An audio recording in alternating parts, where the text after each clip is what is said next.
किसी गांव में एक बूढ़ा व्यक्ति अपने बेटे और बहू के साथ रहता था। परिवार सुखी संपन्न था, किसी तरह की कोई परेशानी नहीं थी। बूढ़ा बाप, जो किसी समय अच्छा खासा नौजवान था, आज बुढ़ापे से हार गया था।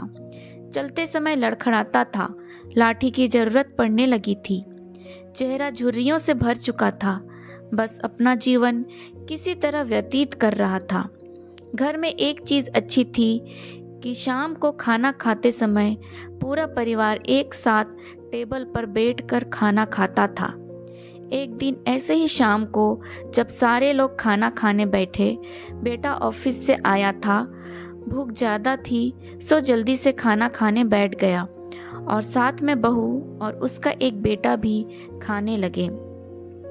बूढ़े हाथ जैसे ही थाली उठाने को हुए, थाली हाथ से छिटक गई। थोड़ी दाल टेबल पे गिर गई। बहू बेटे ने घृणा दृष्टि से पिता की ओर देखा और फिर से अपना खाने में लग गए। बूढ़े पिता ने जैसे ही अपने हिलते हाथों से खाना खाना शुरू किया तो खाना कभी कपड़ों पे गिरता, कभी जमीन पर। बहू चिढ़ते हुए कहा, हे राम, कितनी गंदी तरह से खाते हैं। मन करता है इनकी थाली किसी अलग कोने में लगवा देते हैं। बेटे ने भी ऐसे सिर हिलाया जैसे पत्नी की बात से सहमत हो। उनका बेटा यह सब मासूमियत से देख रहा था। अगले दिन पिता की थाली उस टेबल से हटाकर एक कोने में लगवा दी गई। पिता की डबडबाती आंखें सब कुछ देखते हुए भी कुछ बोल नहीं पा रही थी। बूढ़ा पिता रोज की तरह खाना खाने लगा। खाना कभी इधर गिरता, कभी उधर। छोटा बच्चा अपना खाना छोड़कर लगातार अपने दादा की तरफ देख रहा था। माँ ने पूछा, क्या हुआ बेटे, तुम दादाजी की तरफ क्या देख रहे हो और खाना क्यों नहीं खा रहे? बच्चा बड़ी मासूमियत से बोला, माँ, मैं सीख रहा हूँ कि वृद्धों के साथ कैसा व्यवहार करना चाहिए।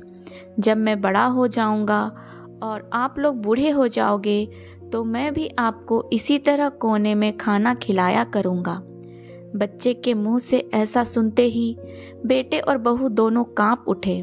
शायद बच्चे की बात उनके मन में बैठ गई थी, क्योंकि बच्चा ने मासूमियत के साथ एक बहुत बड़ा सबक दोनों लोगों को दिया था।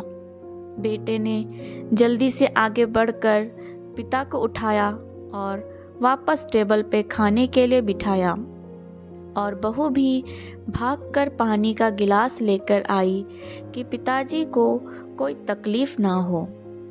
इस कहानी से शिक्षा मिलती है कि माँ बाप इस दुनिया की सबसे बड़ी पूंजी है और आप समाज में कितनी भी इज्जत कमा लें या कितना भी धन इकट्ठा कर लें, लेकिन माँ बाप से बड़ा धन इस दुनिया में कोई नहीं है।